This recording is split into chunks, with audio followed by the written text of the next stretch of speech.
Oh, I'll just. What's that? Have we got the right ones? Because I saw Peter's photo earlier, and they're all the same colour. I was definitely wrong, mate. I had hieroglyphics, not numbers. Oh, I was going to say, I've been busy going through my backlog of samples, trying to work out which ones are peated and which ones aren't. And oh, I was ready to blame Carl straight away, but yeah, no, it is Carl's fault. You can blame him anyway, Dan. Yeah, I can handle it. I've been going through Rebecca's YouTube uploads, just trying to like work out which ones are peated and smelling sample bottles to try and match up tastings. So I think I've got them all right now. One thing for certain is there's no way you're going to be able to confuse these Laphroaigs with anything else, really. I think the problem was the first one I opened as well did smell peated. So I was like, oh, this must be it.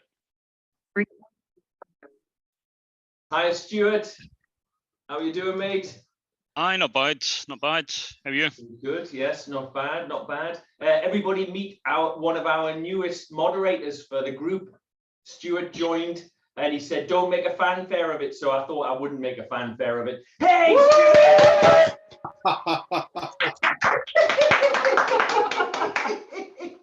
Wanker. Cheers, Stuart. Dan's little girl's probably going, what? No, get rest. she did say that's what Mummy calls you a lot. So for anybody who's not joined one of the newest bee tastings before, you're kind of getting a feel for where we sit, really, by all the initial banter. So anyway, I hope you enjoy yourselves today. We're definitely past the 1:30 now. Are we going to give anybody else, the stragglers, any more time to join? They'll catch up. Or should we say Sodom? They'll catch They'll up. catch up. Yeah. Right. Okay. All right. Well, in that case, because I know quite a few people have ended up having to cry off, so they've got their sets. So that's why the recording will be very handy for them, because then they're not going to be actually sat with us tonight sampling these blind. They're going to have to rely on the recording later. So thanks very much for joining. For anybody who's not familiar with Newest Tastings, it's pretty informal and we wing it. And I don't have a plan for this shit. So, but we have some fantastic whiskies supplied from Lovephroaig and Caroline, who's joining us from Islay. Caroline Ogden is joining us tonight to walk us through a selection of some very fine single malts from Lovephroaig. She might have just disappeared though. No, I can see she's there. She's there. What? Hi, Caroline. Hi everyone, sorry, just a quick like a wardrobe change. The internet wasn't good where I was sitting, so I've moved. Fair enough. I hope you're not sat in a toilet though, Caroline. What? No. Well, you know, she's having to move around the house, isn't she? Okay. I don't know what to say to that, Lorraine, sorry. No, I'm not sure. I think it's this Black Forest Goes getting to her head already. The less said, the better. Right? So, like I say, thanks very much for joining us. I hope you've all got your tasting sets. The samples that you have should be numbered 1 through to 5. And there's one of the samples tonight that you do know what it is, and that's the Cardeas.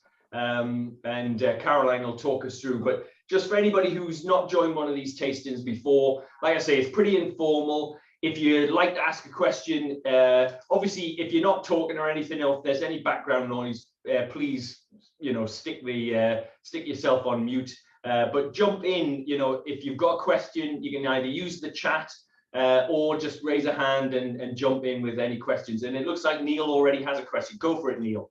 I'll probably get shot down for this, but it's the elephant in the room question. Are we tasting them in order 1 to 5? we're going to find out. Because I made a pretty bold kind of move. So actually, Caroline, have we probably not. Yeah. Did we actually confirm what the order was going to be? I think we lightly discussed it, but I'm not sure if we agreed on it. There Right. you go. So I don't know if you'd like to just message me which one you think should go after number one, but number one anyway, guys. Number Yep. one is the Cardeas. Like I say, Caroline's joining us from Laphroaig to sort of talk us through. Caroline, has Laphroaig ever done a kind of club tasting like this before, or, well, a tasting or anything? Not in the last probably 10 years, no, if I'm honest. So Wow. this is it. And we're seeing how this goes as to what the audience is for it. These drams tonight are all single cask drams. So there are 2 of these tonight that don't exist now. You've taken the last bottles. But we're looking to kind of showcase a different side of Laphroaig. And if it's popular, then great. And that's something that we would look to kind of extend in the future. Awesome. That is good. And I think, Caroline, you'd mentioned that some these kind of single cask bottlings are available when you visit the visitor centre at Laphroaig, but that's pretty much it, isn't it? That's the only place you get to try these kind of expressions. Is that right? Maybe at the odd festival or something, but yeah. These ones that we're tasting tonight, no. As I said, this is it. These are what we've got left now will be an archive and they're protected. But we do the single cask in the warehouse tasting, so you would be able to experience something there. But these are something just a little bit different. Yeah. Well, and even before we start, I just want to thank you, Caroline, for helping to bring this together. When you first suggested that you'd be up for this, I nearly fell off my chair. So really pleased that you give us this chance to do this together. Anyway, I'm not gonna butter you up right now. I'm gonna save that for later when we try these fantastic whiskies. Mrs. Yeah, find a room. I know. Right. Okay. So I don't know if you'd like, Caroline, to give us. Is everybody familiar with Laphroaig? Is anybody kind of not familiar with Laphroaig? Are we all comfortable that we know about this wonderful Islay distillery? And has anybody how many people have visited the distillery itself? If you just kind of raise a hand. September, yeah. September, yeah. We were there in May last year. Actually, did we go at all later on in the year? No, I don't think we did, yeah. No, that's right. So again, quite a few people have visited the distillery as well. I mean, I can't recommend it enough. Well, visiting Islay in general is just amazing. But let them have that first. Yes, okay. So It's a Friday night. So we're definitely going with the Cardeas first. Is that right, Caroline? Yeah. So that's number one. Yep. First one is Cardeas, and just to thanks for having me, basically. But also, it's a special day for Dave and I because we moved here a year ago today. So it's nice to be able to Really, a whole year? Yeah, these special wow. everyone. Well done. Slange, congratulations. Thank you. So yeah, the first dram I picked was the Cardeas 22, last year's festival release. If, as Karl has said, if you know anything about Laphroaig, peaty, smoke, medicinal flavors and smells. To be honest, I'll just put out. Laphroaig for me is a bit like Marmite. You either love it or you hate it. People come along and say, "Oh, I'll just try that as my first ever whiskey," and they either put off with it and come back to it many years later. But I think that the Cardeas is a great example of a nice Laphroaig. It's at 52.2%, so it is at cask strength. I'm not glad it has been watered down slightly to make that. Laphroaig the 52.2 was the 2022 year. That's how it's been linked. Full bourbon maturation, warehouse 1. So our flagship warehouse right by the sea. How many bottles of this were produced, Caroline? 30,000. It's a big, it's not a, yeah. It's not a small release. Yeah. But I get that peat and that smoke coming through, as I said, that what we call at the distillery Laphroaig. We're going to get it put in the dictionary. It's definitely undeniably Laphroaig. Yeah. But then more savoury, isn't it? It's earthy. Mm. Mm-hmm. has got quite a nice little bit of smoke. A little smoky, a little spicy. Is this the kind of typical ppm before it goes through distillation of what, about 55? Yeah, so we're upping our malt floors to now because we've got some problems. Diageo stopping to produce and provide malt to anyone except their own on the island, so it's caused some problems, but we're upping our own malt. But we do aim for 55% in our own kilns, and we buy it in at 45 from, or we did from Diageo, but we're now at 55. This is a non-age statement, but it's youngest in there is an 8-year-old up to a 21-year-old. And you can, we say oak to smoke, the longer. Laphroaig, when it kind of hits 18, really does sweeten. But there is that lovely, I think, warmth of smoke underneath that just under your tongue just keeps tickling. No, it's gone to a very clean. But I was going to ask actually, how many people experience that first try of Laphroaig, and kind of, like you say, I've found through talking to a lot of people about Laphroaig, how many people really hated it the first time they tried it, and like you say, a bit of that Marmite kind of thing. But you know, I mean, I loved it from the moment I tried it, to be fair. But I know a lot of people initially didn't like it. How many people didn't like their first ever Laphroaig? Yeah. Okay. I loved it, and I get the occasional bottle because people will give me dad a bottle and he hates it. I'll not complain. This is Catherine's first. This would be my first. Right, okay. And what did you think? I love it, yeah. Definitely, you get all the initial hit of the smoke and all that sort of herbliness, and then my first taste of it was just sweet, very honey sort of flavors going around, and then the spice kicked in, and then the sweetness kind of prolonged afterwards. So I'm really liking it, actually. Yeah. And there is that embers almost, you know, like you're almost chewing on it on some of the burnt embers of a fire going out. You know, it's just yeah. See, I get cut grass in the smell, but as you said, I get that long honey smoky element afterwards, and kind of fizzes on your tongue to my palate. But are these bottles still available? Yeah, I don't even know. I think we've got about 6-7 cases left. We're expecting the new one to come into the distillery in the next 2 to 3 weeks. In time for the Fèis. Yeah, we're going to do a couple of sort of soft launches as well. We do a single cast program with the US, so we will be releasing some to them, because traditionally what we do is keep it for ourselves. Even Edrington wouldn't get any, because usually most of it sells out in the year. Obviously, COVID years as an exception because we didn't have the footfall. But what do people think of this one? It's a good solid start. Does anybody want to jump in? What you're thinking? And you know, we like the extremes, so even if you don't like it, we like to hear why. Yeah.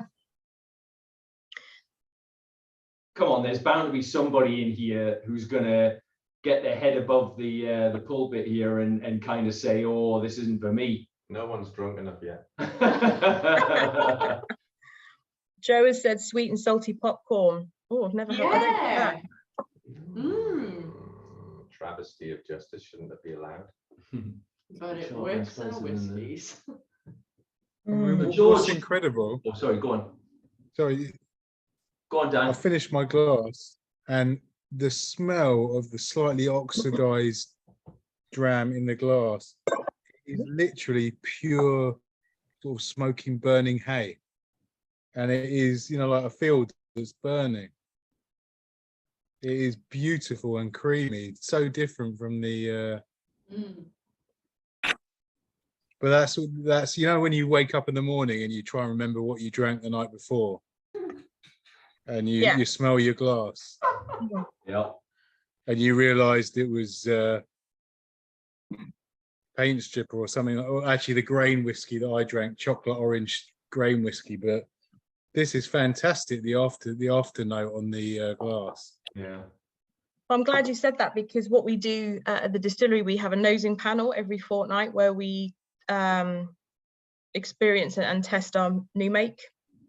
for the previous run. But part of that also is the standards, which is our 25-year-old and our 10-year-old. But at one point it's put into a glass, emptied, and then a cap put on the top, so that actually you just get that ether and where it's been sitting, and let the air get to it as just an empty glass, and then actually taste the liquid, because the difference is just so, it's actually shocking at how different it is. Because you think, oh, you know, your new make or your 10-year-old, but you're right. I think once you have emptied the glass, it can really linger in there, and it, I think, provides a very different flavour. So shall I pick on somebody, or are you all, is somebody going to step forward and say what they like about it as well, or not like about it? Anybody want to jump in? I'm going to pick on somebody, in fact, Sodges. Right, Lee, come on, Lee. I can see you itching to tell us what you think about it. Yeah, I do like it. I am a bit of a sucker for an Islay peated malt, though. Initially, I didn't really get that much on the nose, and I don't think I actually do, but on the palate, it was a much more peaty than I was expecting. But I think for me, this one is like, I don't get a massive amount on it other than the peat, maybe a bit of like citrus on it as well. It's nice though, and I actually bought a bottle of this when I was at the distillery, and I haven't tasted it yet, so I'm delighted to have an opportunity to taste it tonight. It's funny you mentioned citrus, actually, Lee. I was thinking I must be going nuts because I actually got on the nose a little bit of lime or something there. And I'm thinking that's the first time I've picked out lime from from this, and I've been nosing it a fair bit so far. But it's amazing how it's just changing in the glass so much, or at least it feels like it is. If you put a few drops of water in, it will change again. Yeah. Yeah, it's too late for that. Oh, sorry. Thank you. So Caroline, how long have you now been at, how long have you now been at Laphroaig? Coming up 10 months, well, 9 months, because I took it a month off in between and then came back as the assistant manager. But yeah, it's going great. So lots of changes, but in a positive way. Just changing the way we do things. We've obviously got new management with Barry and Pamela in place. I think it's taken people a bit of a while to adjust that John's not there anymore, but Barry's got his own ideas and his own way of doing things, and yeah, it's going really, really well. When you were answering that, you could barely hold back your smile. You can tell that you're absolutely loving working at, I'm one of those few people who gets up and goes to work every day and absolutely loves it. And yeah, and it's awful when they say, oh, we're going to crack a cask, could you come and taste it? And I think, well, I'm just taking one for the team and thinking of you all. It's awful. Nightmare. Yeah, okay, right, thanks for that. That's all right. Do you need any IT support up there? Hey, I'm recruiting if you want to come up. I tell you what's incredible is that you've got a brand that you see in every airport across the whole world, yet you're talking about people by their first names. And you know, when you think of Diageo, and it's just so removed from actually a family business or corporate big boys. I don't think I ever realized that. We're very lucky. Alberto Bellardi is our CEO. And when he has come to visit the distillery, everyone's just like, hi Albert, you're right. And he's just like, yeah, what you doing? Can I come and get mucked in? Can I do this? Can I come and there is no, of course we have an org structure, but it is very much a family feel. And you know, people beg to come over for Faish to help us. But yeah, it's a very, I think, special, unique place to work. And as I said, I love it. So there's no clickiness. It's just a lovely big family, and we do all look out for each other. Okay, so and on that note, shall we do the because I know for a fact that everybody's itching to dive into the next dram. So shall we do the old thumbs up, thumbs sideways, thumbs down? What are we thinking for this dram? Okay. Okay. Oh, Oh, not where- so. I'm not sure. Where's the not? Oh, Stuart, I'm coming to you. I'm coming to you. Brian, what did you think? All right, thumbs up. Okay, so I think we currently have largely thumbs up. Am I missing anybody else? Tristan, what did you reckon? A thumbs up for you? Right. Okay. I think in that case, I'm going to have to pick on. Oh, Mark. Oh, did you have thumbs up? Yeah. Okay. Grand. So, Stuart, we'd love to hear your view on this, if you don't mind. Come on, Stuart. Oh, more than happy to talk, Carol. Obviously, can't wait. Yeah, no, I thought it was quite nice. It is I thought it was quite spicy to the point where it was a bit too spicy on the finish for me. Maybe it's just because like the first one to start off with like cask strength festival bottles, so normally it's like the showpiece of a night. So yeah, maybe it's just warming up my palate, but yeah, it's just a bit kind of spicy for me in the finish. But it was nice. Like I don't dislike it. Are you a bit of a fan of Laphroaig generally, or is this kind of, because I know a few people here are on this almost to kind of explore Laphroaig a little bit more than what they've been used to so far. What about yourself? Have you tried quite a few different Laphroaigs? Yeah, I mean, so like when I first got into whiskey, I tried a few Laphroaigs and hated it like a passion. But then when we were in Islay last year, we went to opposite Laphroaig, and I really enjoyed it, and I've tried a few since. So I definitely like it these days. But yeah, I hated it to begin with, but quite enjoy it now. So Yeah. Okay. Right. Okay. Thanks, Stuart. Do you mind if I pick on? Let's think. Sorry, I'm just trying to kind of spot. I'm gonna just Matt. Would you mind giving your view? Was there a thumbs I don't down? know. Did I see a thumbs down before? Did anybody give a thumbs down to it? They just didn't like it. I didn't spot anybody not liking it. No, Matt, how would you like to? Would you like to give us a view of what you thought of it? Yeah, it for me, the spicy creaminess of it is just fantastic. I loved it. I've left a little bit just so I can go back to it later to see how that. I didn't try it with any water because I didn't think it needed any, and I'm glad I didn't. But the little bit that I've got left, I might just try a drop in just to see how that changes it. But a really lovely whiskey for me. Yeah. All right. Cheers, Matt. How about the other Matt as well? Would you like to give your view on it? I'm going to pick on Matt tonight. Yeah, I really enjoyed this. I got quite a lot of floral notes on the nose, actually, which was a bit surprising. Maybe heather for me coming through. And then lots of herbs on the palate, alongside the meaty smokiness, maybe a bit of basil in there, and a nice finish. I really enjoyed that. I started my whiskey journey with Laphroaig, sneaking it out of my dad's drinks cabinet when I was about 14, 15. So I kind of set the standard quite high for peaty, smoky whiskey from the very offset, I think. So Laphroaig is always a go-to, and it's a constant on my shelf. Quarter cask is my regular go-to, just as an every night's tipple. Nice. You're lucky if you've got it. We've run out of the distillery. We're waiting for our allocation. It seems to be in very short demand. So hug that bottle. Okay, I will do. Thank you. Matt, what are all your medals? Oh, running. Oh yeah, my I God. need to come up and do the dramathon. Running and whiskey.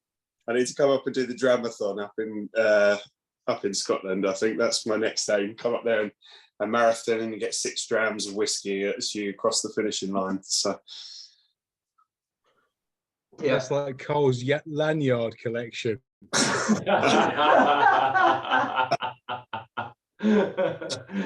Cheers, Dan. Right. So now, oh, sorry. Go on, Caroline.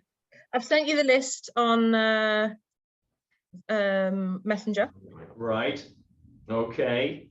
So the next one we're going to go with. Right. Hang on. I'll just check and see what the number that corresponds to. Hey, 25. I got it right. So number 2.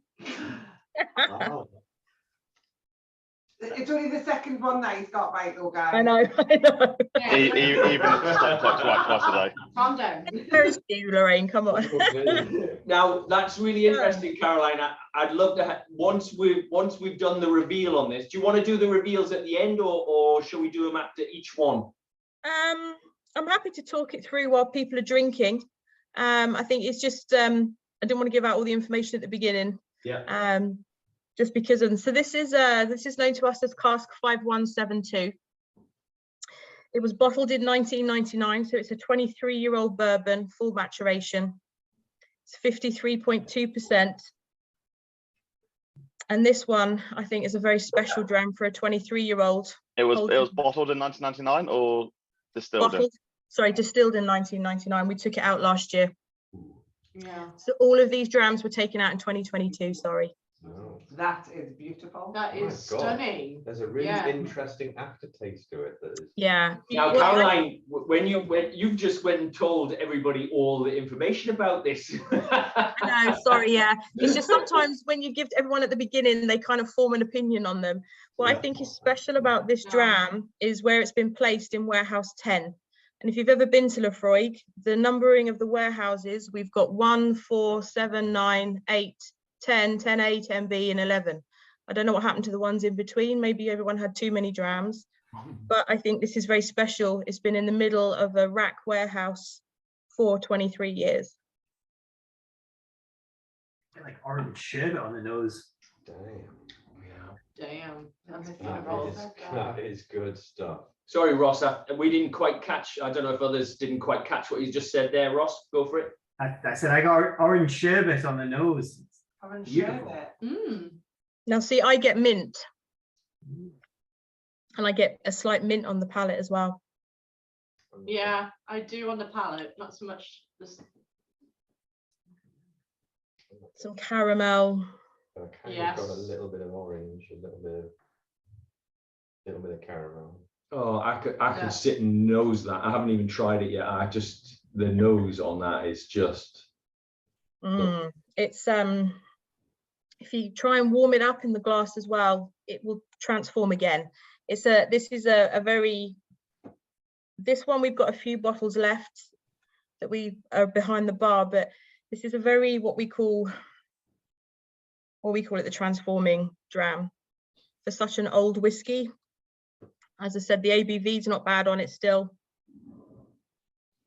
but it just over time. I mean, this changes my opinion on young Pete. I mean, in reality, I've never bought older peated whiskies because I always thought, you know what I like about them disappears, and why should I pay for the Laphroaig? The sweet spot for Laphroaig is 18 years. If it's full bourbon, which is why the 18-year-old was so popular, and sadly we discontinued it. But brain's thinking about it. Yeah, what do you think? Everyone's so quiet. Beautiful, yeah. Really sweet.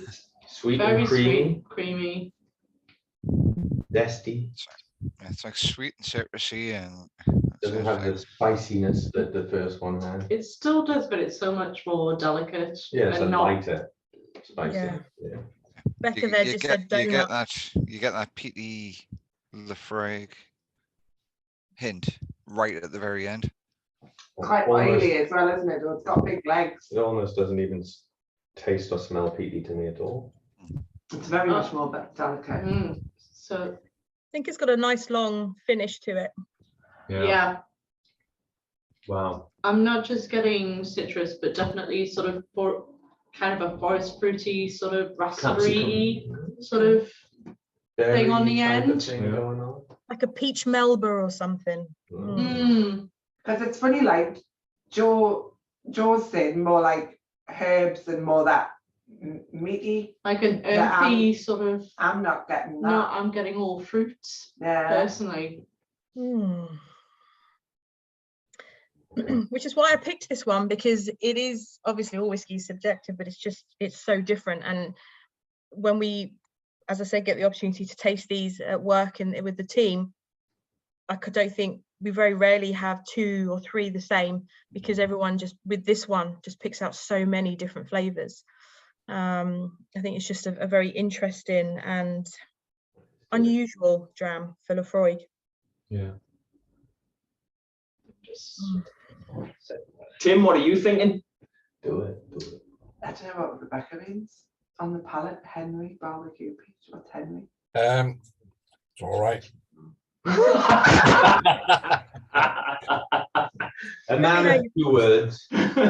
No, it's pretty amazing actually. It's so subtle. It's absolutely delicious. The creaminess. I get a little bit of fudge smell, which it's just, you just want to be alone with it, don't you?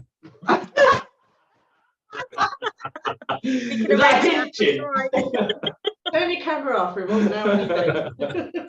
I've got to leave the camera on all the time. If you turn the camera off now, we'll all know what you're doing. He's making love to that whiskey. He's not just nosing that whiskey. This is taking a dark turn. Thanks, Tim. See, you should keep me quiet. Just leave me. Oh, what we saying? it's amazing. It's an amazing drum.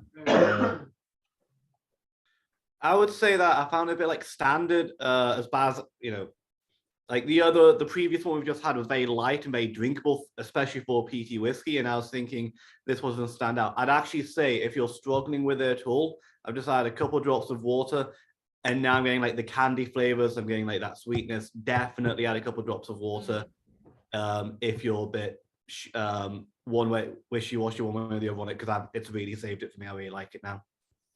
Yeah, I'd be worried about adding more than that. But that's just me. But you're right, mate. It is worth trying. Like now that there's not very much left in the glass, you could just pour food. Yeah. It's always worth trying the difference I like between the two. the first one. I put a Just couple of let me drops say in at the that's end, and I goodbye. quite liked that. Yeah. Yeah. Tom. Is that silly for me to say? So what's anybody else want to dive in? What are you guys thinking? Amazing. Yeah, I think probably that's the best Laphroaig I've ever had. And you've got 3 more to come. And I've had 10 earlier, so I think that's the best. No, there wasn't enough really. Joe? yeah, I think it's complexity wise, it totally changes my whole opinion on Old Pete. Delicious. I think as peat gets older, it just takes on, you know, as I say, the peat diminishes, but the drink takes on a sort of elegance that the younger peat doesn't have. And it's lovely, really nice. Hey John, it's the first time I've seen you in digital format, not at the Bimber Distillery.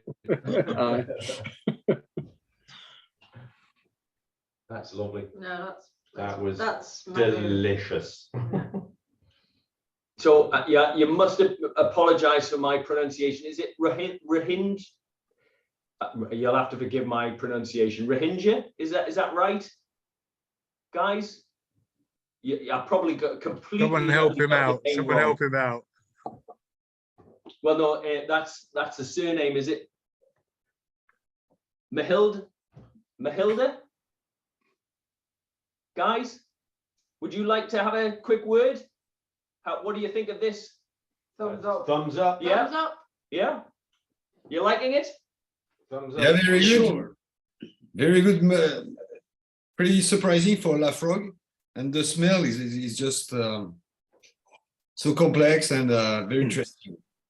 Have you a lot of experience with Laphroaig? How does this It's one compare with others? Also for me, it's one of the first whiskey I had. Maybe I was a bit older than 14. But, yeah, very different, and I agree that the peat is just under. It's much more discreet than the standard one, but they're very nice. Is it up there with one of your favorites so far, like in terms of Laphroaig's? Yeah, what is exactly the name of this one? It's just known as Cask 5172. 5117. Okay. It's so good, it just needs a number.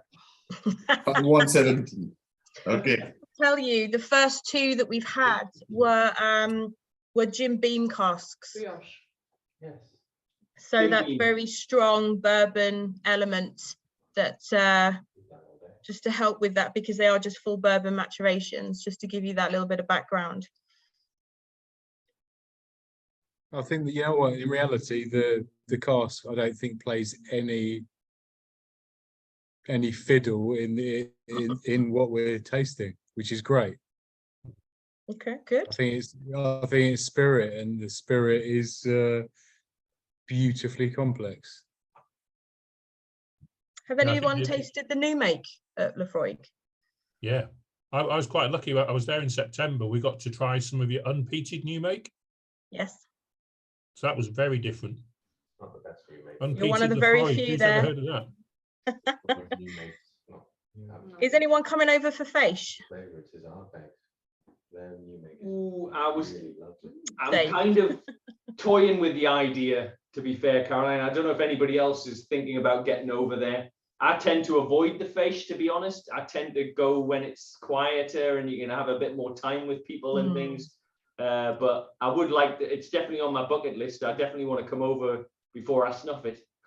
Oh, bless you. Well, if anyone is coming in the summer, there is going to be a tasting on, most likely, with peated versus our unpeated whiskies, which I think would be a very interesting session, if I'm honest. I think giving it that 2 hours is there's going to be a very big discussion. Have I got a ticket to that? Maybe. Depends how well you behave. That means no. Sorry, there's one more question. When you look on the web to find it, you just put 5117. No, it's not for sale, I'm afraid. I should have said, I should have actually said right from the start that other than the cartridge at the beginning, none of these you can buy. Even in the distillery? This one behind the bar for as long as it lasts, and I think I've got 4 bottles of this left. Okay. I'll have one. I said it would be unique, a unique tasting. So Hey, don't tempt Daniel. I work with him, and he'll try and buy anything that's available. Oh. I mean, I dread to think how much a bottle of this would cost typically, but it's lovely to get to try it. There's no doubt about it. I mean, it is beautiful. And heck, we're on number 2. I mean, wow. So I don't even think I need to actually do a thumbs up, thumbs sideways, thumbs down on this. Is anybody else got any opinion on this that's not so hot? Are you that maybe you're not enjoying it as much, or do you want to jump in and give your view? I think that's a unanimous. You know what? No, it's gross. I hate it. No. Can I have another one to I was check? going to say I need to double check. Yeah. Okay. Shall we do the thumbs up, thumbs? Actually, yeah. Okay, we'll do the thumbs up, thumbs. I may as well just say thumbs up actually on this one. Surely to God. Don't know about the subside. Yeah, it's. I think everyone's a thumbs up now. Nice. Yeah, Royston, what did you think of it? Oh yeah, the thumbs up. Yeah, okay. Mark Peters, you're hiding. What was your view since you're on mute? Can you give us a shout? I actually prefer the first one. Well, okay. Psychopath. I know. Same. I did get the orange though. I got whoever said orange sherbet at the start. I got nearly exactly the same flavor at the first nosing. But yeah, it's a nice whiskey. I can't say a bad word about it. I just actually prefer the first one. Yeah. So. Well, and let's face it, the first one was still pretty damn good anyway. I mean, you know, like no matter what way you look at it. So I can well understand you going with the first one anyway. Grand. Okay, well, that was pretty much a unanimous kind of thumbs up, if I remember right there. Wow, Caroline, you're knocking it out of the park so far. I know. I think maybe I should go now, just in case. No, please don't. Please don't. So let me just check what number 3 is. Let me just make sure that I might have this right or not. All right, so I have got this wrong. What a surprise. You're doing so well. Yeah, I know. So, all right, okay. So you went with Cask 104, which happens to be the number 5 sample. Oh, number 5. Oh. So your last sample in the lineup was what is what we're trying next. So there you go. I've just been shot down again. Thanks, Caroline. Have a dram, it'll be all right. This is the one you Actually, with on the nose. while everybody's starting to nose that number 5 dram, Got a lot of show. can I just ask, because I thought I was taking a bit of a risk by going with the 23 at that point, because normally you kind of, you know, the 23-year-old is perhaps one of the oldest, if not the oldest in this lineup. I'm not going to give it entirely away. So, sorry, this one is number 5? So, so the next one we're doing is number 5, yeah. Okay. Just to get confusing, I know. So why did you select that one to be number 2? I thought it was a good comparison to the first. The one was obviously the first one was a non-age statement. Same cask, a bit older. Obviously hasn't been vatted with anything. I just thought it was a good comparison of the bourbon and the typical Laphroaig smell. And it's easy. I thought it's just a nice comparison between the two. And what I think is quite a special dram, as I said, for the second one. Yeah. Okay. So I'll be interested. We can maybe just touch on once we've. Well, can anybody guess what sort of ABV, what kind of cask it's been in? Is it full maturation, Caroline, or is it? No. It's finished, right? Yeah, okay. PX finished. It's got to be PX. Yeah, I'd say PX too. Is everybody going with PX?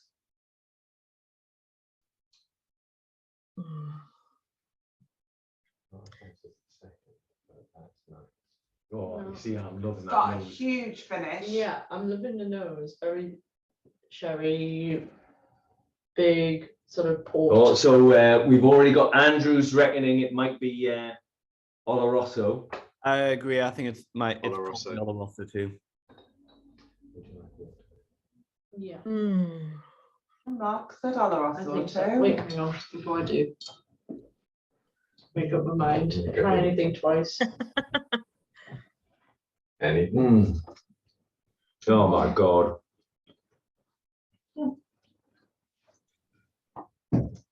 Caroline, can we book you in for another tasting? Well, actually, this week we've just decided on the next set of casks. So we've just selected 27 casks. So yeah, I'm happy to do that. That's no problem. Sounds good to me. Yeah, Sounds good to me. That's taking over Wow. everything a little Can we bit. do Oh, these wow. weekly, perhaps? Yeah, sure. Wow. So this one here, this is a Maker's Mark cask. Came to us in 2011. As you know, it's part of our Jim Beam corporation, so we're very privileged to be able to use them once, and then we send the casks on to someone else or sell them. Or if you come to Isla, everyone makes them into rocking chairs or bars in their houses in the winter, so there's nothing to do. But this new make, 8 years bourbon in the Maker's Mark, then 2 years into an Olorosso sherry cask. And if you taste as dry as normally I think Olorosso is. And that's what I love about this one. And I think the beauty of this is because it's been in Warehouse 9, which is right next to the forest. If you've come to Lovephroaig, there's like a little road down the side, a huge warehouse in Warehouse 9. So it's a dunnage warehouse. Well, it's half and half, actually. It's half dunnage, half rack. This is in the dunnage part that's sort of attached to Warehouse 1. And I think you do taste the difference, and I think the maturity is very different in a dunnage warehouse as it is to a rack, personally. And when people say, oh, it doesn't matter where you place where you place it in the warehouse, if you look at our batches, the cask strengths, I think that tells you everything. But I think this is, you're right, it's not very dry. I think it's got a lovely nose on it. Got sticky toffee pudding and custard. Yeah. I think it smells kind of sweet. From adding water. To me, that does taste quite dry. And of course, the colour is just amazing. Yeah, it is. Surprised at the same as well. I get a lot of saline. It was a Just first fill Olorosso as well, so that makes a difference. Yeah, very active cask. What's the ABV on this one, Caroline? Sorry, it's 52.6. Thank you. But for me, as it's just sticky toffee pudding, it's right, it's quite chewy, quite in your mouth. I'm still vastly preferring number 2 though. Oh yes. Becca's got tarmac on the nose. I kind of get that, yeah. Got a sniffer of that one again. And then Andy's saying salty, and somebody else just said saline too, didn't Summer they? meadow. I know. Number 2, Dancing sniffing it with- now. Dancing with flowers in your hair. Yeah, I know. So if you haven't been to Laphroaig, and forgive me if I'm teaching you to suck eggs, but we have a very long history. 1815 was when we registered, but actually we were making alcohol long before then. And Laphroaig in Gaelic means hollow by the bay. It was purposely built in the hollow so that no one knew what they were making all those years ago. We've had our disputes on the island. We fell out with Lagavulin about our water source, but that was soon resolved. And since then, we've all got together. But we do try to work together. I'm not sure if you've been, as I said, this year, but we are building new warehouses. We've got 6 new rack warehouses going up to meet the new demand. We are up in our output. So at the moment, we're at 3.3 million litres a year. We're looking to up that closer to 4. So 15 to 16,000 casks, moving up to probably 18,000 if we can. And we're looking to, we will share a little bit of our warehouse space with Bamor, but not all of it.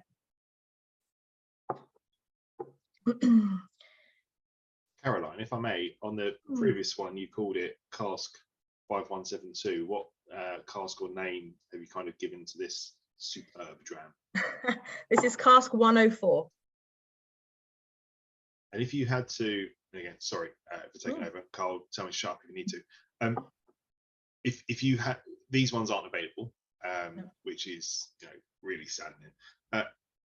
Have you got anything in your range that kind of knocks towards this one? Doesn't have to be the same as it, but really that incredible Oloroso finish is just fantastic. I didn't know if you've got anything in your standard range that kind of matches it.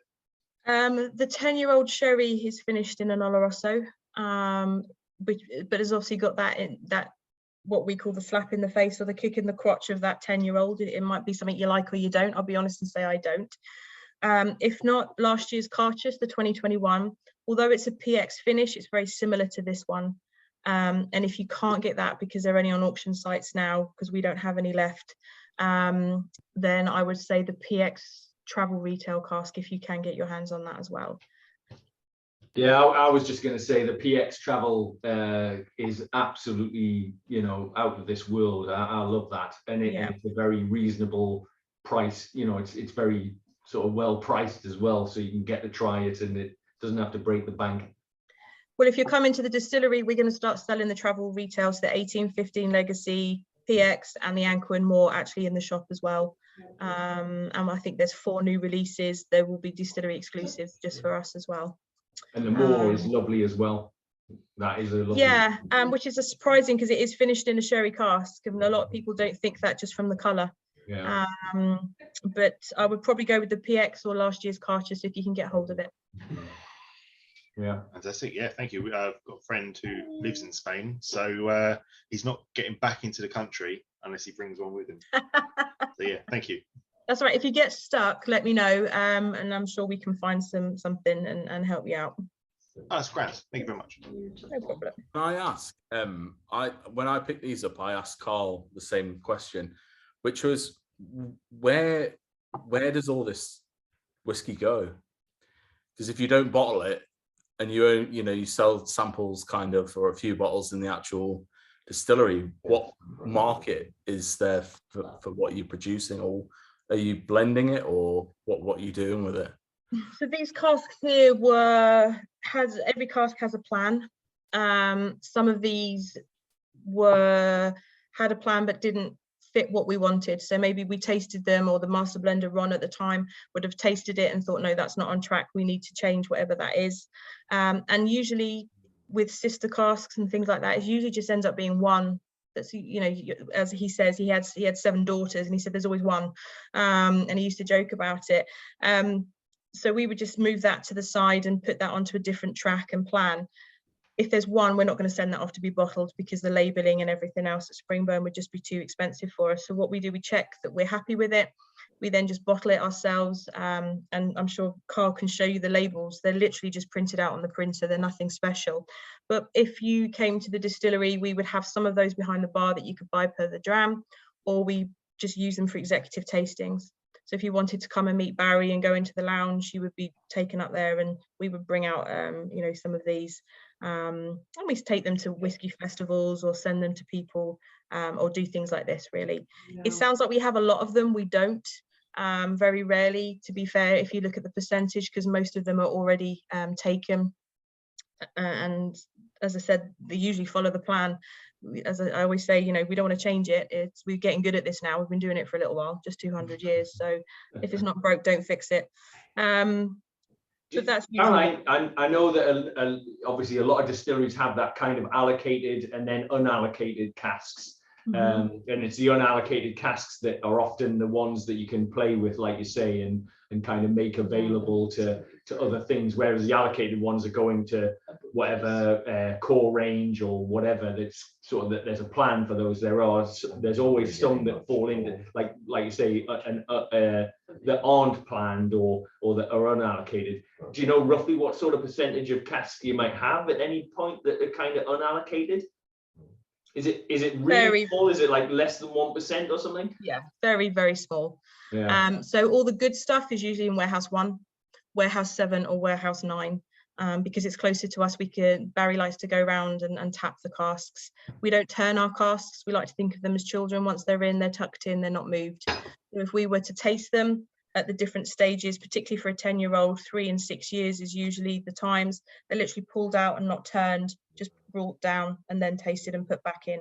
We try not to disrupt them as much as possible. But yeah, it's a very, very small percentage, and we're also very lucky. We have a very small number of breakages, casks bursting, or anything like that. I think we've had 2 in the last 35 years, they were saying last week. Wow, that is low. That is a very low proportion of casks that are damaged or leak or whatever. Well, badly leak anyway. Yeah, if we saw one of the staves was cracked, we would take note of it and take pictures every week, but we wouldn't step in to fix that. We would just let nature's take its course. That would probably naturally become one of those 1% that the liquid is going to be very different inside to what we intended. And I probably shouldn't say this, but Dave and I were at a Brook Laddie tasting not very long ago, and there was a cask that was dripping. And when we pointed it out to Mary, it was like SWAT came through the window. It was, quick, everybody move away from the cask. We're going to do something with it. We wouldn't do that, Lovephroaig. We were a bit more laid back. We just kind of took pictures of it, and would just note what was happening and where it was. And if it bursts, it bursts. Yeah. Okay. So anybody got any feedback on this one? When I put a little bit of water in, I felt like I lost the finish. It just didn't have the same kind of length, but I quite like the overall, like how it opened it up. I think it's a little easier, if you know what I mean. It's kind of like a little smoother, which I hate to use that word. But yeah, with a little bit of water, I don't know if maybe there's just been a tiny little bit too much water or something. I know, but it's amazing how that extra little tiny 4 little drops, Caroline, literally drip.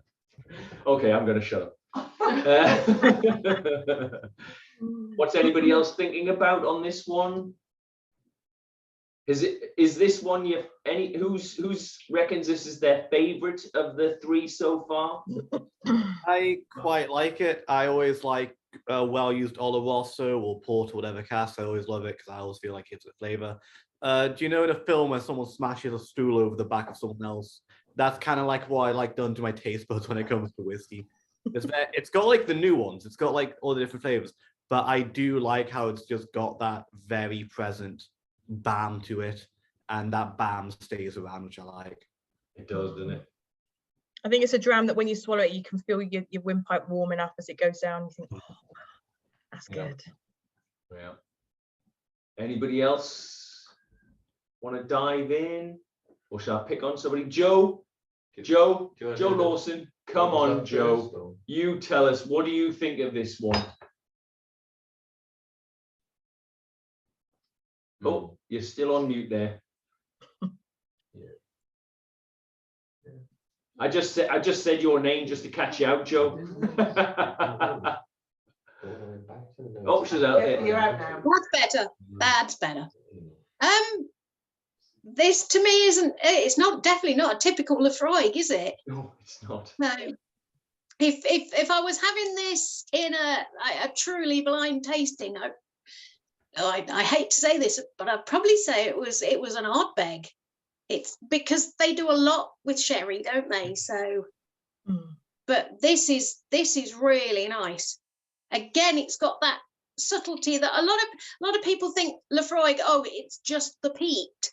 But I'm really enjoying the fact that these drams are showing that Laphroaig is so much more.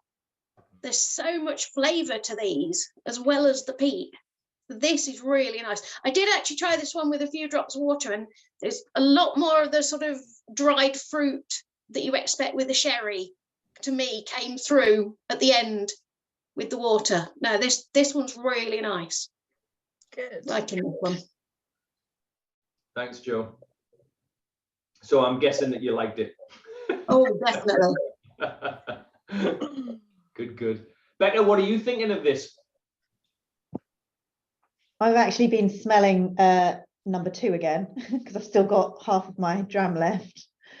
I did like what was it, number 5, but I think my favorite is still number 2. I just think that is just absolutely superb. Like I'm now getting all flowers, so like meadow flowers, primrose, and that sort of thing coming out of it. I know I'm supposed to be talking about number 5. Number 5, so I smelled all of them before we tasted any of them, and number 5 had a really strong sort of like burnt rubber, tarmac, bitumen sort of smell going on in it. And obviously because now we've started tasting things with peat, you sort of can't really smell that anymore in it, but it's just so sweet. Like it's what do I say, where's my notes, salted caramel, that was it. If I was like the Scotch Malt Whisky Society, this would be like salted caramel sticky toffee pudding type thing would be the the name of it. Yeah. So your favorite, what would it go, 2, then 2. 5, then 1? Yes, at the moment. Yeah. Right. Okay. Thanks. Okay. No, I'm going to ask Ross Headley, because he's looking very pensive there. He's like a coiled spring. It's my least favorite one so far, I have to say. But it's not that it's not nice, because it is. It's very nice, but it's pretty one-dimensional for me. It's like fruits, dried fruits, dates, figs, kind of thing, and which is very nice. I like it, sweet and peat. But it's not. Number 2 is my favorite one. And then you'd go with the Cardeas, and then this one. Yeah. Yeah. Oh, okay. Right. Glad I asked you now. Thanks, Ross. Okay. So shall we do the old thumbs up, thumbs sideways for this one? Okay. So everybody's thumbs up on it. Oh, no. Oh, okay. I see the sideways thumb there. Come on, tell me. What are you thinking? I really liked it at the start, but I'm getting so many, like a lot of tannins from it. It's really drying, and I'm just not enjoying it as much as I enjoyed the other ones. Yeah. Okay. I'm so grateful to be able to try it though. Like I don't want to give any criticism at all. No, you don't need to tell us. It is that thing of when you're trying such amazing whiskies, there's bound to be one that's not quite so amazing. And It's a safe space. It's It okay. is. It's a safe space. I'm going to be honest. I've got my diary up. I'm looking to see if I can get some holidays booked in so I can come and visit, because it's been 10 years. I need to come back. Well, I know the US annual trip isn't going to be to Isla this year, but next year it definitely will be back on. So, you know, there's Visit twice then. Yeah. Grand. Okay, so shall we move on to the Laphroaig Select? This is where it gets confusing. The fourth in the lineup, but it's not going to be the fourth one. Hang on, let me just check which number it is. So it's Cask 101, which So it is number 4. it is. So it's sample number 4 is going to be our 4th dram of the evening in the lineup. Ooh, that smells nice. It doesn't actually even smell good. So as Brian said, when we went to the whiskey festival at Kendal, this was our under the table dram, and Carl, we'd already planned to do this tasting, and I'd mentioned it to my boss, Billy, and above, that we were going to do the tasting. We obviously have to have permission to take the bottles and everything. And my team know that this is my favorite dram of absolute all time. Wow. Laphroaig, that when I'll tell you the story in a minute, but that when we cracked this cask, I wanted to pour this Caroline's cask, and tried to buy them. Tried to buy it. It's a very, I think, again, unique flavor. I've put the two together for the sherries, and I'm going to tell you what this one is. It's an 18-year-old, 8 years in a bourbon, 10 years in a PX cask. And this, like PX. I think this reinvents what you think you know of a PX taste. But the story behind this cask, this is a cask that came from Maker's Mark. It had a plan, and when it got to its tasting at 8 years old, it wasn't where we thought it would be. So Ron put it into a PX cask and wanted to put it in for 2 years. It went into a dunnage warehouse, went into warehouse 7. And whilst they needed a cask that was further back, they had to pull this cask out. It was put into the corner. Someone put a blanket on it and it was forgotten. So actually it spent 10 years in the PX cask, and it wasn't till last year that we found it. And what an amazing dram. As I said, when they opened it, we all fell in love with it, and I tried to buy all the bottles. And in the distillery, it's known as Caroline's cask. But when I said I was doing this tasting, the team had put those aside and said, you have to showcase this dram just because of how much I love it. I think it's incredible. It's 53.9%, 18 years old, as I said, warehouse 7. And I don't think it's a typical PX flavour at the end. But obviously, No, I wouldn't have thought of PX at all. Now you do know, Caroline, that now that you have put you're flying your flag on this one, no one will dare say that they not at don't all, like not this at all. one. So, but I'm waiting. Is anybody brave enough to stand up and say, "Oh no, this isn't for them"? Well, if they don't like it, can they send the sample back to me? I have a feeling, Caroline, I don't think there's going to be much being sent back anywhere. It's 10 years, Stuart. 10 years in the PX. This was my dram of the year for last year. Wow. Yeah, and I think when you taste this, someone said it fizzes on your tongue, but I think it really gets into the back of your teeth and your cheeks and just sits there. I think it's an amazing dram. It does hit the back of your throat. Yeah. That is absolutely stunning. Massively chewy. Which it is. Yeah. Other than it just being very sweet. Yeah. So initially on the nose, I wasn't getting any peat at all, but I got it on the palate. But it's subtle. It's Yeah, you know, it's very, considering it's been forgotten, and it's stayed in that PX for 10 years. Yeah. You would expect it to have an almost overwhelming kind of hit from the wood, but it's not. There's still that Laphroaig profile there for me anyway. And it's just really balanced. I think you couldn't have done it. You couldn't have planned it to be any better. God love that blanket. I want to buy that and probably frame that as well. I just think it's just something different. Again, not a typical Laphroaig. It's not what you expect from the PX. I think it's got some smoke, a little bit of peat, but nothing too much. Andrew Casey, come on. He can't, he's struggling. He said he hasn't got any camera and he hasn't got any mic. All When right. he throw it in the box, goes off on the pallet like a Roman candle. I don't know quite what you mean. I kind of get it. Well, it's that the Roman candle's the one that spins around. I thought a Roman candle was the one that was like a triangle that you put in your window at Christmas. It goes off like a firework. It goes off like a hippo farting in a hot tub. Hippo farting in a hot tub, right? Somehow I don't think that's going to be on the tasting notes of any Laphroaig in the near future. So, anybody want to dive in on this one? What are you guys thinking?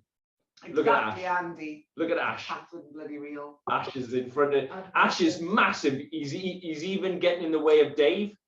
Yeah. Ash likes his whiskey. What's everybody thinking anyway? Does anybody want to dive in and give us their view on it? Or shall I pick on somebody? I'll just say I can definitely tell that it was Maker's Mark that I know that name came up. How does it fit into this again?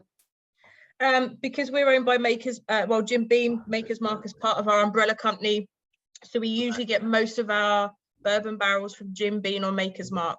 So the two that went into the sherry casks were both Maker's Mark. Yeah. You can just kind of tell on this. It's really weird. I usually can't tell this kind of stuff, but on this one, you can tell that there's a connection to Maker's Mark. There's like that sweetness there that it has. Yeah, I think that's why they tried to pair those a bit more with the sherry. Yeah, it's a good shout. Dave Ogden, what are you thinking of these? I'm presuming you may have got a chance to try a bunch of these before tonight. Or are these? I might have been lucky enough to, yes, if I'm honest. But this, as Caroline said, this was when she found this quite a long time ago. Actually, this cask, wasn't it, sweetheart? But she found this one quite a while ago, and she brought it home, kind of like all in glee that she'd found a dram that she really loved, and it's one that's very close to her heart. I mean, of the drams this evening, I think part of. And as much as I am, as much as I love Laphroaig, what I love about these drams this evening, with the exception maybe the Cardeas, not to take away from the Cardeas because I love it, but it very much showcases what Laphroaig can be as opposed to what you think it is. And that's because with some of the no age statement core range, I think you get that TCP, and a lot of people sit on that and stick on that. I love the 10-year-old cask strength. I think that's a fantastic dram, especially for the price that it comes out at. But what's always amazed me since we've moved here and I've been able to try some of these things is just how diverse Laphroaig actually is. When you think it's a one-dimensional distillery in terms of what it outputs, it really isn't. I've had the opportunity to try their new make a number of times, and I swear to God, if they bottled it, you could drink it all night. You'd get absolutely smashed on it. You'd probably go blind, but it is so sweet and so delicious. It's not what you expect Laphroaig to be. It's amazing what the wood does. And I think Laphroaig is one of those distilleries, especially, that benefits from really good wood management, really good wood in the first place, coming from the Jim Beam distillery houses, if you will, but then also great cask management and also picking the right casks at the right time. So for me, coming back to this particular dram, which is what you asked about, Karl, I think this is wonderful. It doesn't taste like it's 18 years old. It's actually slightly stronger than the 12-year-old you just had. So that kind of shows you a little bit more about the casks themselves. And like Caroline said, whoever threw that blanket over the top of it did a fantastic job, and just very, very grateful to be able to kind of share this with her and obviously with all of you. Yeah, give that person a pay rise. How many have you Or got do hidden it- at do the it back more now, often. Caroline? Sorry. How many have you got hidden at the back with blankets over? We've got one. We've got what's in our archive, which is always 12 bottles. That's our Oh, standard. sorry, how many more casks have you hidden and put blankets over? I'm trying desperately. Yeah, I'm. And Barry said the other day, I asked him if he had a couple of empty casks that we want to be using in the garden, and he said, "Oh, just go into warehouse 9 and pick what you want," and which was the wrong thing to say, because he said if you can get it in your car, you can take it home. Well, we've got the big 4x4. So I got 2 in, but I was trying to roll one out that was full. And he was like, "Where are you going with that?" And I was like, "There's nothing to see here. Please move on." But we try. We've got a new master distiller, Callum. He's come in and he has come and tasted all of these. And we'd love to try and recreate them. But I think what makes them special is the fact that they are just one-offs. Because otherwise I think it would become very difficult, but quite produced and boring. But yeah, I'm going to find that blanket and it's going to have a home for life, I can tell you. Nicholas, what are you thinking of these so far? Which has been your favorite, if you don't mind me asking?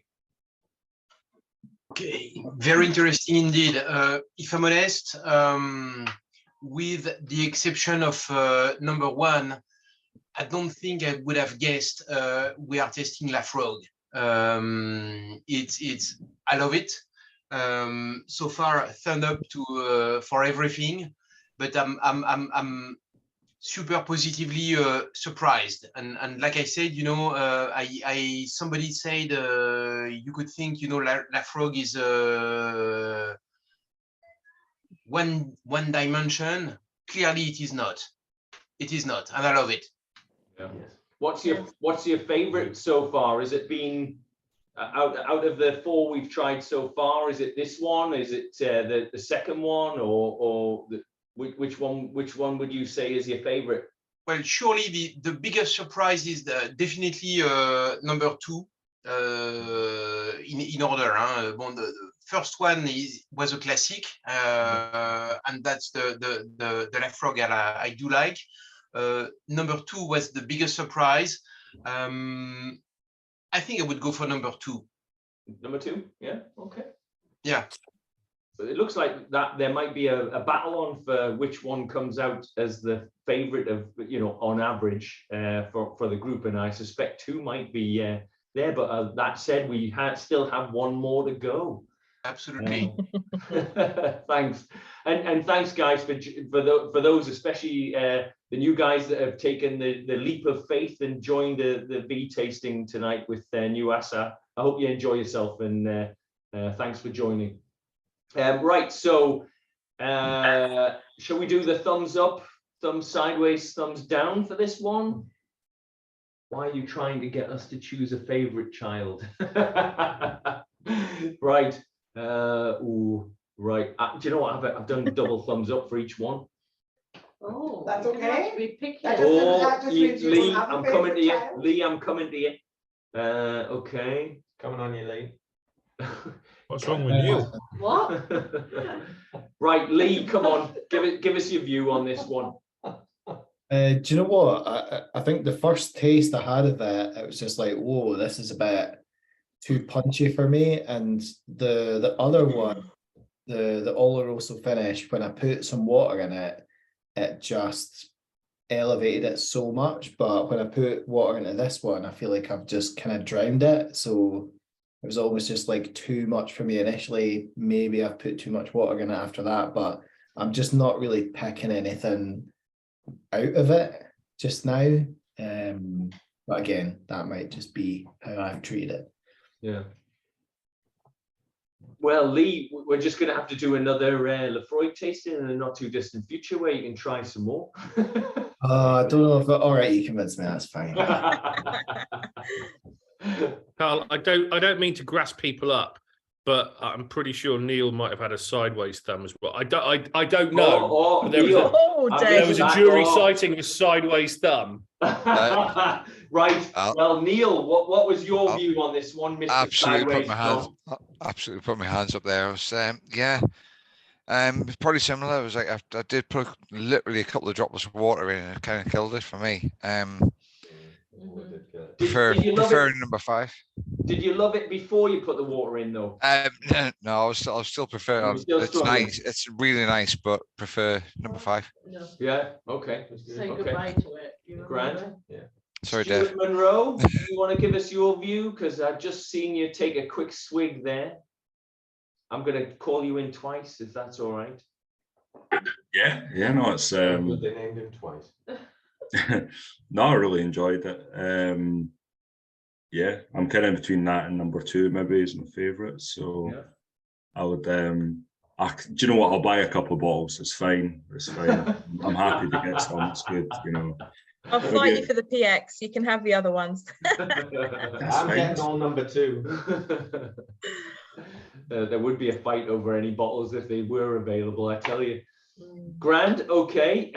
Shall we dive into the last one? Yes. There's a reason I picked this one last. It's obviously a lot lighter in colour. It's had time to breathe, which is a good thing for this one, I think. So I think I'm just going to tell you what it is. And I've picked it last because it's quite a punchy dram. It's the strongest out of all of them. It's 65.2%. It's 7 years old, and it's an American virgin oak full maturation. Interesting. Yes, it's your sample number 3. I don't even know why I need to say that. Surely it's your last sample. Oh, that's going to be water. That needs water. It's quite sad when you get the last one. Bloody hell, that's massive. Yeah, which is why I saved it to the end. Massive. Caroline, is this 1023? No, it's 2022, and as I said, 2015 was when it was No, sorry, cask number. Sorry? Yes. Sorry, just let me check. Is it cask number? Sorry, it's cask 1020. I had 1023 at the distillery, and that's the sample that I took home. Ah, yes. Which was also virgin oak, yeah. Yeah, so they would have been sister casks probably. We try to keep them in 4s if we can. But I think this is such an unusual punchy dram that I've picked this one as well. Wave of spiciness. This is, Caroline, to be fair, this is exactly why I love whiskey.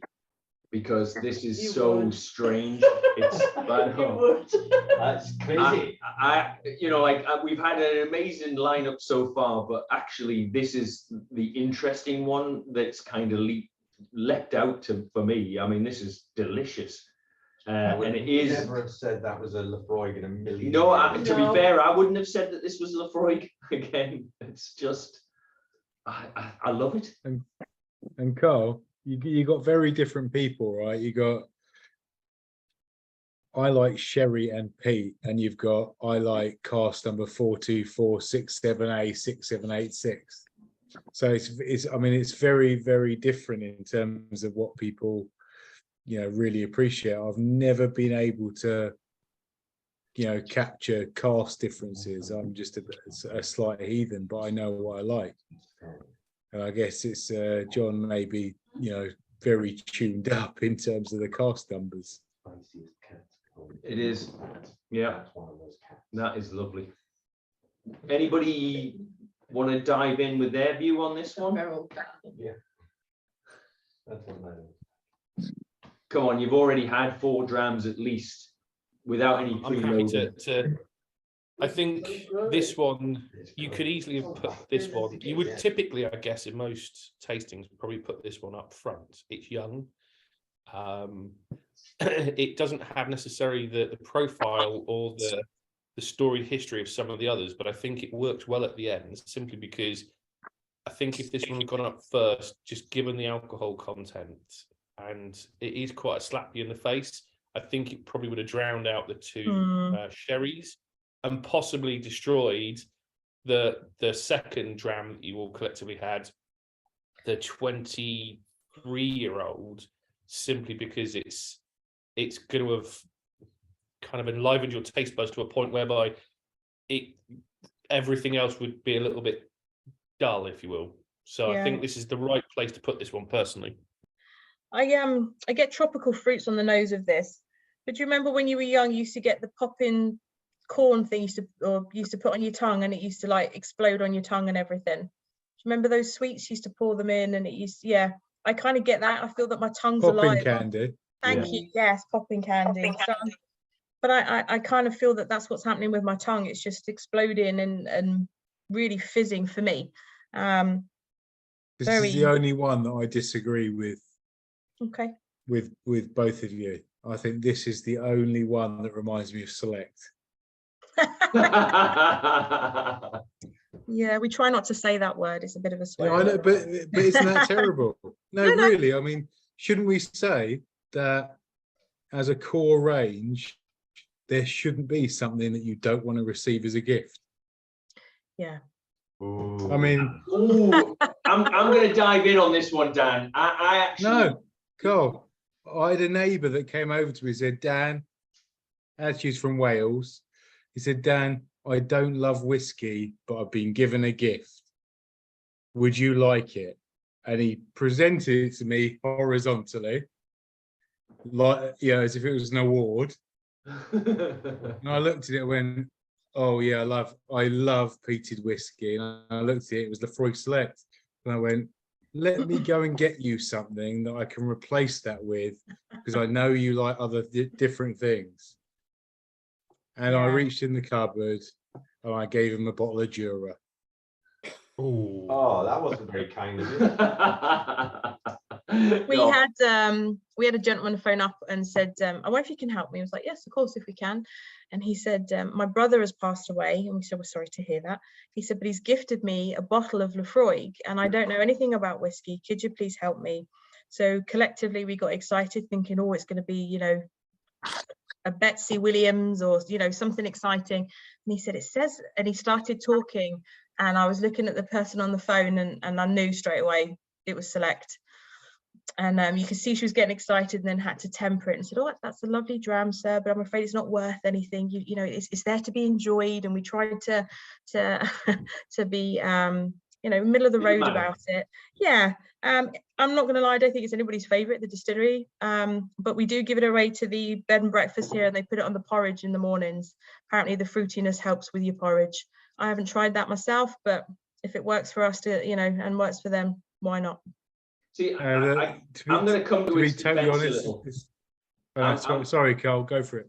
No, I mean, I definitely understand that when you look at, from our standpoint, we've all collectively tried a lot of whiskey in our journeys so far. And Select has a place because it's a very approachable from a cost perspective.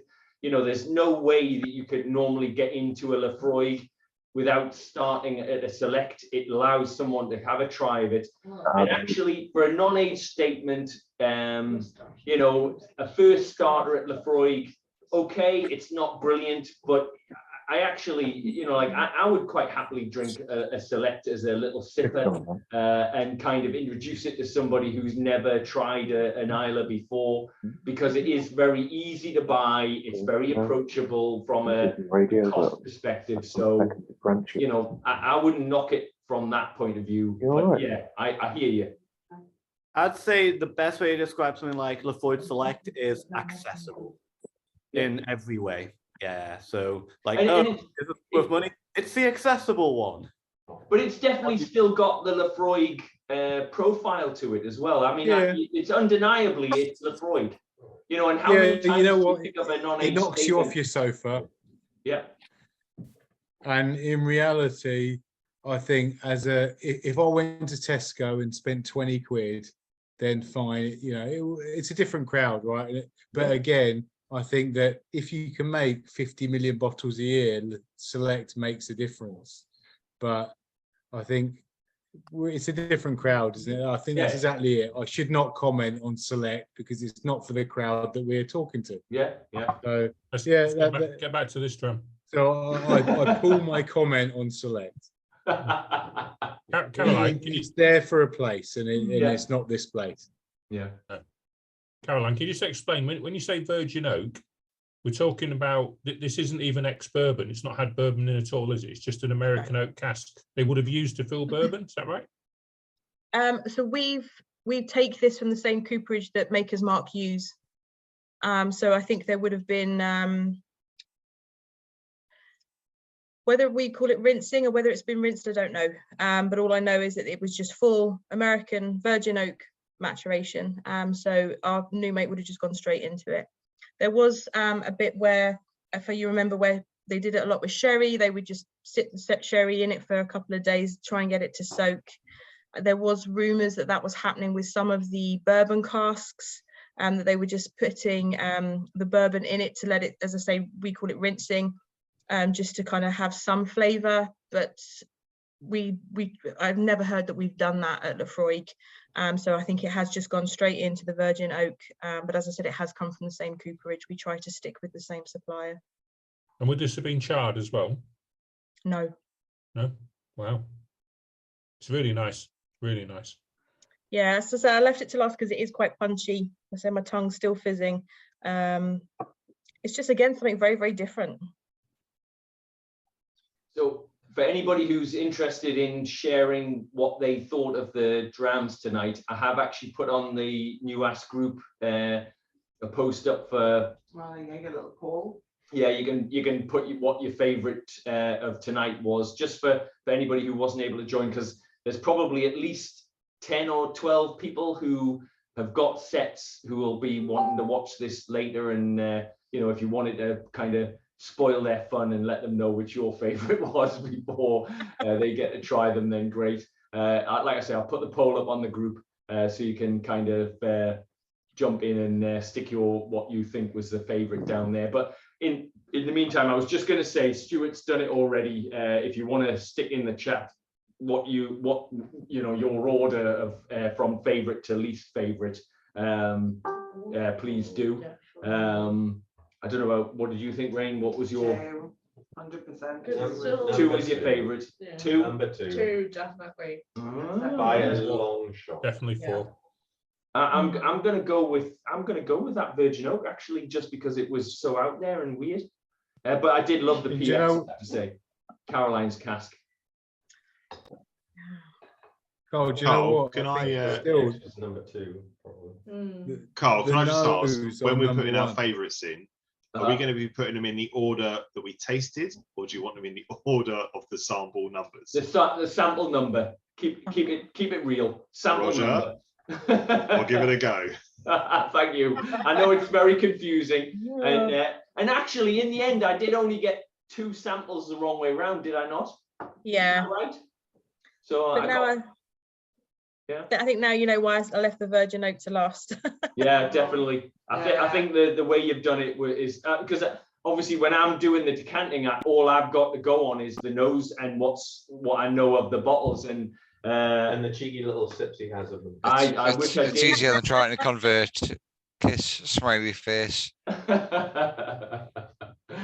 the numbers. Yeah. The hieroglyphs. Yeah. Yeah. So, sorry, Caroline, could you just give us the cast number again on that one? I missed it. I'm sorry. 1020. 20. Thank you. So I'm just trying to see. We've got 2 votes there that puts 4 at the favourite, but there's a good 3 or 4 that are already putting 2 as their favourite. I like Chris Cladman's put on 2, 2, 2, 2, 2, 2, 2. Hey, Carl, I honestly don't think that there's anything I smell better than number 1. Ooh. In terms of the empty glass. Yeah, actually, that is beautiful. It's just like creamy hay with, like, you know, like, you guys are lucky to be in the countryside. I'm in absolute shithole here. I mean, Probably smell number 2 more than us. And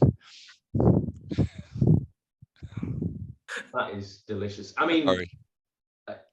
what do you guys think of the lineup tonight? I mean, would you like, if I can organise with Caroline, to do another Laphroaig tasting in the not too distant future? Definitely. I mean, this has been fantastic. Thanks, Caroline. Oh, you're more than welcome. Select is making an appearance, though, Carl, I hope, and Caroline. Oh yeah, select will be in the lineup. Yeah. And a bottle of Hayes Club that we can't get rid of. One of these every week. Yeah. I wouldn't get bored with one of these every week, I tell you. That's lovely. Bit of fun. Just pretend like the Laphroaig Select is like an 18-year-old and Yeah. Are we going to do a thumbs up for this one, Carl? Do we need to? No, we do Yes. actually, because I think this might be a little bit more of a room splitter, actually. I still liked it. Yeah. It's so lovely. Okay. Yeah. Ooh. Catherine was a thumbs up as well. Oh, this is a room splitter. We always have a room splitter, and this is it. I think this is it. Becca, what was your view? I think this has a little bit too much licoricey sort of note on it for me. I thought that about the last one as well. Right. Okay. I still enjoyed them.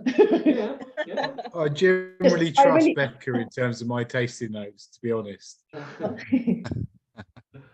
It's just number two. Number two was just amazing. So I sort of feel like the bar was set really high early on for me. It was, wasn't it? Number 2 is the best. By far. I appreciate that Matt's just commented last, but one of the things I found interesting, so I was watching the comments coming up as to what people liked. The Cartridge didn't do too bad. It was typically appearing number 3 or number 4. Yeah. It didn't do too bad at all. Yeah, it was decent. It was good. Yeah. So I have to. So we could always do a Cartridge through the years tasting if you fancied a bit of that. Do you know what, Caroline? I have a feeling you're not going to get anybody complaining about any bloody tasting lineup that after tonight. We do need some more sherry, though.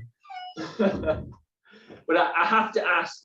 So Ross, not Ross Headley. Sorry, I've forgotten your surname. Ross, come on. You definitely had a big thumbs down there. So come on, share what your view was of that last Virgin Oak one. I think it was a big punch in the face, like you said it would be, but it tasted quite young, and I just didn't enjoy it.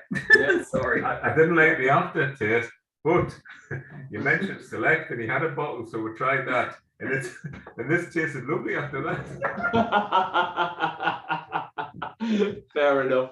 Yeah, I keep it for my brother. He doesn't particularly like whiskey, but likes to drink it still. So fair enough. Fair enough. There's a place for any whiskey. It definitely tasted better after that. So, Henry, Tim, I didn't notice you haven't said anything tonight. So, Henry, are you around? Do you want to? What did you think of the lineup tonight? So I actually enjoyed the last one, the Virgin Oak one, the most. And then I know a lot of you don't really like the Select, but I actually really enjoyed the Select. And I found that actually very similar to Select in where you get all that liquid bacon. And I've been chasing a lot of Laphroaig drams trying to get a similar taste profile to that liquid bacon. And I think this is the first one I've came across that gives me that again. Yeah. So that's why it's like, that's why Select always has a place in my heart, and also that's why I like that the most, because you don't get a lot of like smoky drams with that sort of umami, with that one where you're basically eating a meal, and this is what you're doing. You're eating a whole breakfast essentially. Are you a bit of a fan of Laphroaig before tonight, or like was it one of the ones that you would go to anyway? Yeah, so I started off drinking whiskey with peated whiskey. And then Laphroaig Select was actually one of my first bottles I bought as a peated whiskey. Right. Okay. Cheers, and thanks again for joining. Okay. Well, we've come to that point in the evening where the official lineup has been supped and is now destroyed beyond all recognition. But what a hell of a lineup. Yes, Caroline, please, we need to do another one as soon as possible. So we'll have a chat and see if we can organise something. No, thank you for having me. It's been a pleasure. What did you think of it, Caroline? Has it been helpful from your perspective? Is it something that you would definitely like to repeat with other groups and things? I think she needs to try it another couple of times just to make sure. Yeah. I think this is a little bit different from the ones that you usually do. I know that you have a lot of independent bottlers, and please understand when I say I think they probably find the feedback a lot more constructive or easier to play with than me. These are one-offs, and obviously I'm a small cog in a very big machine here.